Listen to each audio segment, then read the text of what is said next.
Oh my days. If you don't know about these games I'm about to mention, you're all gonna achieve the rank of literal legends. There are some of you here that are too young to even know what an indie game is. But those of you that do know will also know that these games were some of the most amazing games to ever exist. We had games like Bad Ice Creams, Gun Mayhem, and oh my god, who remembers Swords and Sandals? All these games were and still are top quality games. And there are also so many others that could all be found scattered around the internet on special types of websites. The one that I still use to this day is actually called Y8 Games, and it's amazing. Anyway, one of the most popular and possibly even the greatest of these games was one by the name of Fireboy and Water Girl. I promise you that everyone above the age of 15 knows about this game. And if for some reason you've been deprived in your childhood of this amazing game by the name of Fireboy and Water Girl, then honestly I feel bad for you. You missed out big time. And the thing is, even if you did try to gain on what you missed out on now at your big age, it just wouldn't be the same as when you were a kid. So honestly, there's no point in trying. Anyway, this intro has been way too long, so let's just begin this review.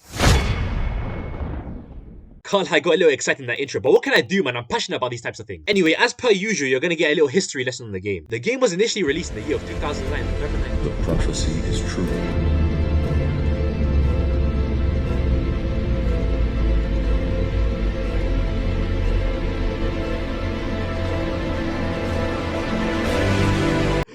Listen, all you need to know is that Man Like Oslo Albert made the first game in November 9th, 2009. That's it, next section.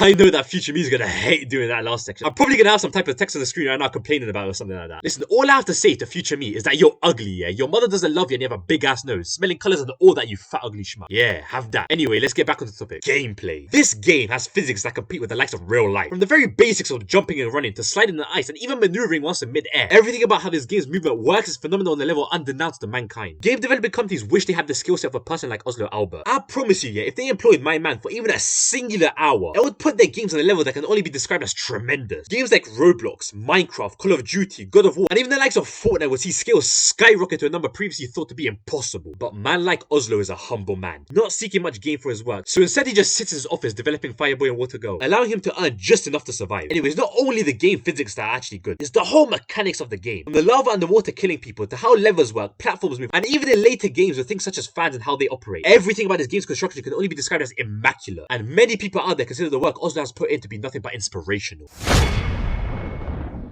Well, let's continue tickling this game's balls. This game requires a person to have a minimum IQ of 120. The puzzles in some of these later levels become so complex and difficult that it is probably the main reason why so many people have never actually completed this game, even though they've played it multiple times. Now, I'm not gonna lie, yeah, my IQ is around 150, but I'm also in this category of people who have not completed the game, even though I played this game just last month. And let me just establish here, it's not because I'm stupid or anything like that. The thing is, the person I was playing had to go, so yeah, I couldn't play the game by myself. Which brings me to another point. This game is awesome because you can play it with two people. Have you ever been bored in the house bored? Well, I have a solution for you. Find another person who is bored in the house bored. Whip out a laptop or PC or something with a keyboard and play some Fireboy and Water Girl. And I promise you will no longer be bored in the house bored. But yeah, back to the point. The puzzles are built in a very intricate way that can keep one interested for possibly hours. As you slowly move through the levels, working together with your partner and slowly completing the puzzles, you'll eventually reach the end where you'll find a sense of accomplishment overcome you, giving you a dopamine rush and causing happiness and proudness to enter you in that moment, making you feel as if you conquered not just a level on some game, but an entire army. Fun fact that many of you didn't know, this game has a secret story. One that has slowly been unraveled in multiple games over the years. This story is one so complex, so secret and so amazing that very few people have actually managed to uncover it. And those who have uncovered parts of it still struggle to uncover all of it. Leaving the story to be just as mysterious as it is secret. The meaning of the story is something that even Fireboy and Water Girl scholars still cannot grasp. It is as if it comes from an entirely new realm. A realm that no one can even comprehend, let alone understand. This story, which I'll partially reveal to you, has sent people insane. Sent them in such a descent of madness that they have opted in to be killed. And when they've been denied, they've taken their own life. So a major warning for those of you watching, if you're suicidal then skip to this part right here. And also, call one of those suicide hotlines. Why not, man? It's free. Because what if you actually kill yourself here, and then one day I just pull up with the camera, start recording you, thinking it's funny and that, and all of a sudden I get cancelled. Now you've ruined my entire career, your face is on YouTube, and the entire situation is finished. Listen, but just allow it, man. Don't kill yourself.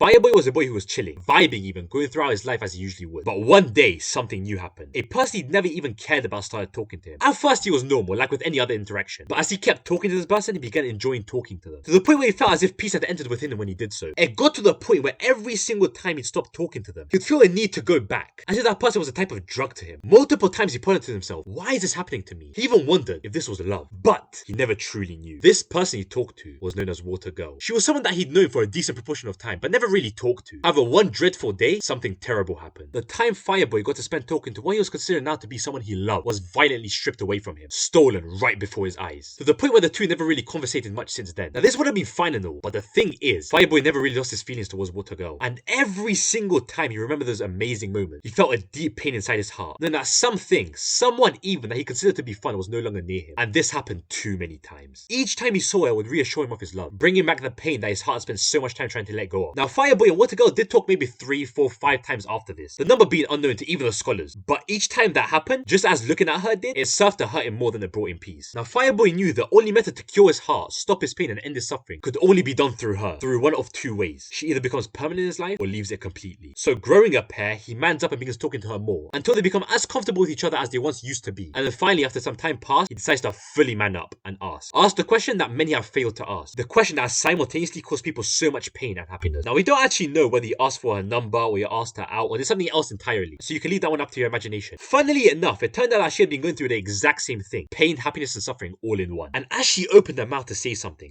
that many believe to be a yes, something weird happened, something that we still cannot explain to this day. They both passed out. They later woke up in the temple and all they heard was voices telling them, "Your love was forbidden by the one who ordains all, and to escape you must work together and complete all the puzzles within this temple, and if you do manage to complete them and get back to the real world, then you must never interact again." Hearing this message devastated both of them, but obviously wanting each other to survive, they obliged and started working through the level, and at the end of each one their pain growing stronger and stronger, knowing that as they get closer they'll be separated once again. And in the end they did escape, and for a while nothing happens between them. They just kept following the orders given to them, but their love was too strong and they did what was forbidden to them. They talked. The very second they interacted with each other, they'll quickly zap back into the temple, but this one was slightly different. Again the voices repeated, "Your love has been forbidden by the one who ordains all," and Fireboy and Water Girl knew what had to be done. And this cycle, as far as we know, repeated over and over and over again, as their love for each other surpassed even their fear of the one who ordains all.